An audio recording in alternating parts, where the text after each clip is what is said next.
bersukacita. Hari ini kesaksiannya Pak Yunus luar biasa bahwa memang kehidupan kita itu selangkah dari maut, ya. Tetapi yang kita tahu jika kita ada perpanjangan umur hari ini berarti kita spesial, amin. Makanya tahulah berterima kasih di hadapan Tuhan.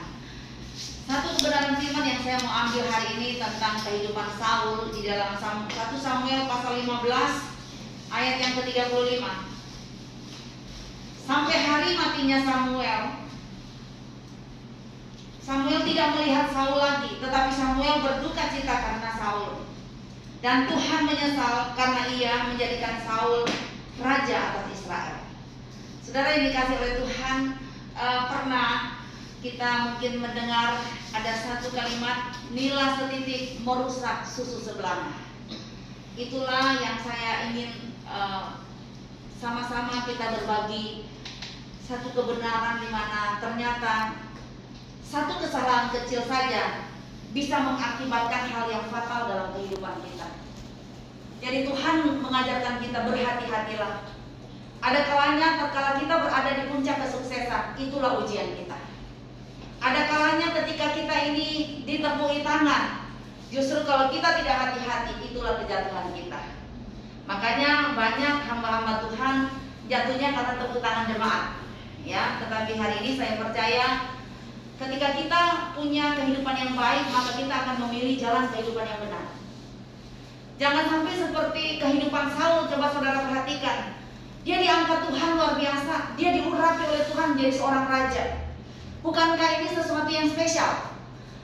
Saudara lihat kalau orang mau calon bupati, jangankan calon bupati, calon kepala desa aja, waduh jor-joran loh saudara. Waduh, betapa mereka berusaha untuk mengambil hati rakyat supaya mereka terpilih. Nah, coba bayangkan kedudukan daripada Saul, dia raja loh. Dia berkuasa bagaikan presiden. Tapi pada kenyataannya dikatakan oleh firman, Tuhan sampai menyesal memilih dia. Kenapa Tuhan menyesal? Karena kita akan pelajari bersama bahwa Tuhan tidak pernah mengagungkan engkau karena kepintaranmu, karena kehebatanmu, karena fasih lidahmu. Tapi Tuhan itu selalu tertarik dengan orang-orang yang hidupnya berkenan kepada Tuhan. Tuhan tidak pernah tertarik karena kekuatan intelektualmu. Tuhan tidak pernah tertarik karena kekayaanmu. Tapi Tuhan sangat tertarik ketika dia melihat saya dan saudara hidup sejalan dan seirama dengan kebenaran firman. Dan hari ini saya ingin membawa saudara kepada ada satu buku yang saya baca, bukunya R.A. Torrey mengatakan begini. Kuasa rohani bisa hilang dengan tiba-tiba kalau tidak ada pembentukan karakter yang benar. Nah saudara, ketika kita ini tidak ada pembentukan karakter yang benar, walaupun kita sudah di atas, saudara ya, sudah dibawa Tuhan dalam keberhasilan, tanpa pembentukan karakter yang benar, maka kesuksesan tidak akan untuk selama-lamanya kita miliki. Anda boleh pintar, Anda boleh punya keahlian, tapi kalau karakter benar itu tidak ada dalam hidup saudara, maka kejatuhan pun akan terjadi.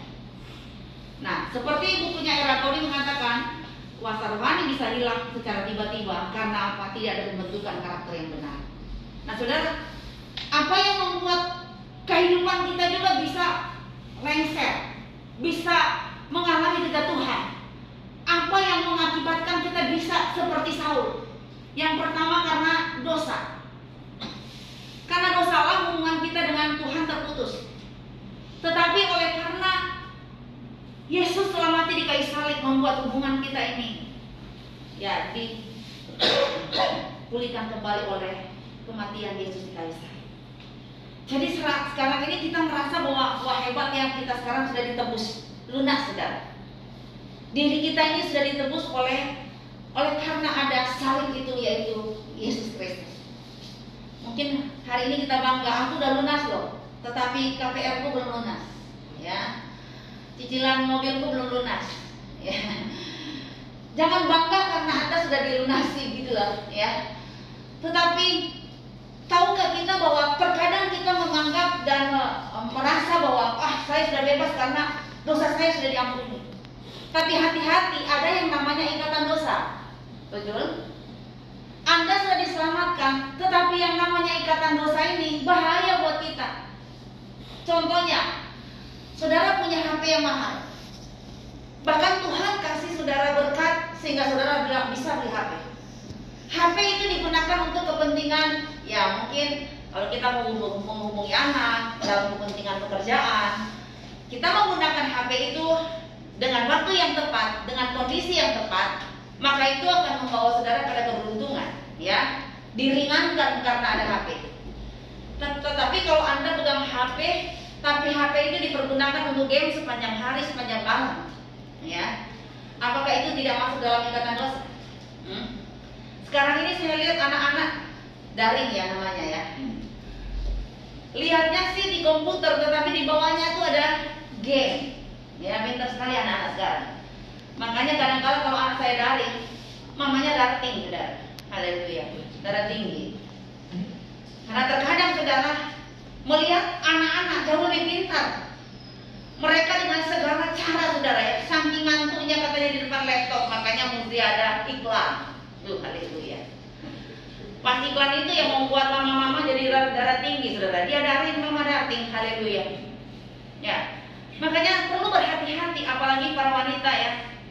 Untung-untung sekarang ya, kalau pergi ke mall sudah ada batasan-batasan. Tapi dulu sebelum ada corona, baru kalau ada sel-sel di TP,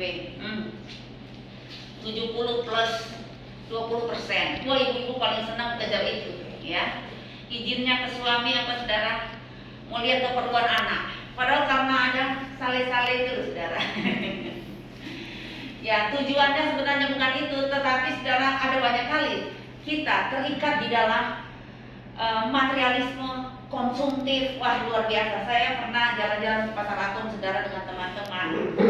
Waktu naik di lantai 2, saudara, banyak sekali saya lihat sel-sel. Ya, tulisannya salib 70 plus 20%. Saya lihat teman saya ada yang sampai beli tas 5. Tapi beli tas 5 itu saudara, karena nggak cukup duit, pinjam duitnya di saya. Kok aku kok bisa pinjamin ya, aneh-aneh ya. Ya. Akhirnya aku yang salah menjaga dosa. Sampai hari ini tidak terbayar loh. Ya. Jadi sebenarnya saudara, terkadang iblis bisa membuat kita terkecoh hanya karena perkara-perkara seperti ini. Yang suka konsumtif saudara, hati-hati. Jangan-jangan ini masuk dalam ikatan dosa. Memang sudah diselamatkan, tetapi karena dosa inilah yang membuat saudara pada akhirnya bisa jatuh, saudara. Karena ikatan dosa lah yang membuat sampai hari ini mungkin ya kita tidak sadar. Sekarang juga para bapak-bapak lucu ya. Sekarang sepedaan. Ya, saya lihat ada para istri komplain karena bapak-bapaknya sepedaan dari pagi sampai sore. Aduh, haleluya. Ingin sehat katanya. Dia lupa tanggung jawab. Dia lupa bahwa dia harus mengurus banyak hal. Setiap Sabtu dan Minggu harus begereja. Tapi ada kalanya, waduh, sepeda lebih dipentingkan saudara daripada datang di dalam hadirat Allah. Saudara nggak apa-apa main sepeda, tapi tahu jam saudara. Karena saya lihat sekarang, wah, penakalan bapak-bapak juga luar biasa. Ya, kongko-kongko begitu ya. Setelah sepedaan, saya lihat kongko-kongko. Nah, ada yang sempat dapat ini ya, COVID karena setelah sepedaan kongko-kongko, ya, akhirnya kena COVID. Ya, siapa yang salah saudara? Ya ini karena tidak berhikmat. Banyak kali Tuhan melindungi kita, menjaga kita, tapi kitanya yang terlalu liar. Makanya hari ini perlulah kita bertobat supaya kehidupan kita itu bukan mendapatkan kejatuhan, tetapi Anda semakin diangkat oleh Tuhan. Hal yang kedua, saya melihat ada banyak kali kita gagal, ada banyak kali kita tertolak, ada banyak kali kita mengalami kejatuhan karena apa? Terlalu banyak alasan. Saudara, kelebihan orang malas adalah suka memberi. Amin. Artinya suka memberi alasan. Ya. Saul dia jatuh saudara karena terlalu banyak alasan. Saudara, coba lihat betapa licinnya orang ini ketika Tuhan menegur dia. Tuhan ngomong, dia sampai 3 kali pengakuan dosa, tetapi pengakuan dosanya itu nggak tepat bagi Tuhan. Kenapa? Memang dia mengatakan aku telah berdosa, tetapi ya ada kata tetapi. Karena rakyatlah yang mendesak aku. Karena ini perkara rakyat, saudara.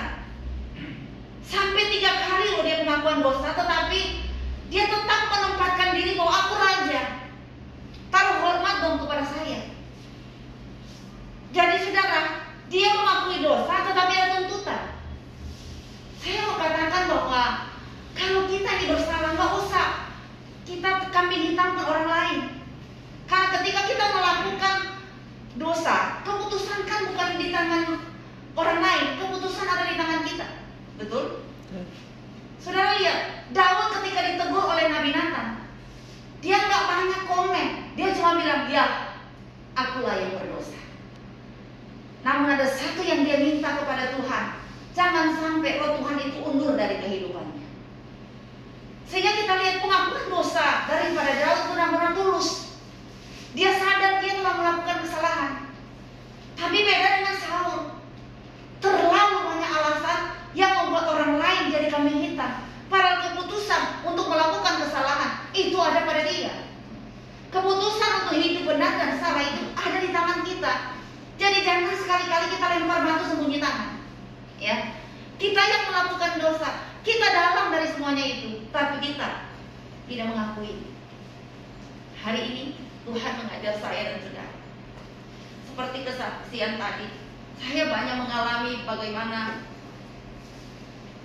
saya kaget karena banyak orang seketika diangkat oleh Tuhan. Saya sudah pernah saksi di tempat ini. Jam 7 pagi orang telepon, suami istri kena COVID. Bu, tolong berdoa, kami suami istri kena COVID. Orang ini orang kaya loh, saudara. Tapi waktu kami sedang dalam penyembahan berdoa, Tuhan bilang, jangan minta perpanjangan umur, karena apa yang aku buat selalu yang terbaik. Saudara, pas amin, dia mati, saudara. Ya, kaget saya.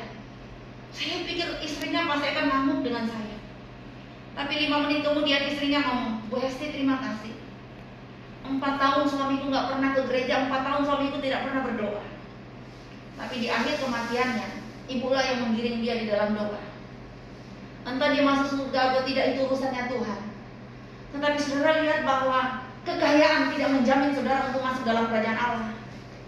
Anda punya kedudukan yang hebat, itu bukan jadi koneksi bagi Tuhan untuk Anda masuk dalam kerajaan Allah.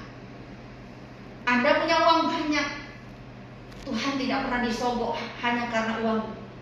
Tapi ketika saya melihat suami istri ini, kita mintanya Tuhan ada perpanjangan umur, tapi Tuhan berkehendak lain. Pas amin, dia mati. Kaget juga. 10 menit kemudian juga ada suami istri telepon saya. Bu, kami keliling-keliling rumah sakit di Surabaya. Nggak ada satupun yang bisa terima karena kamar penuh. Ya benar, Pak.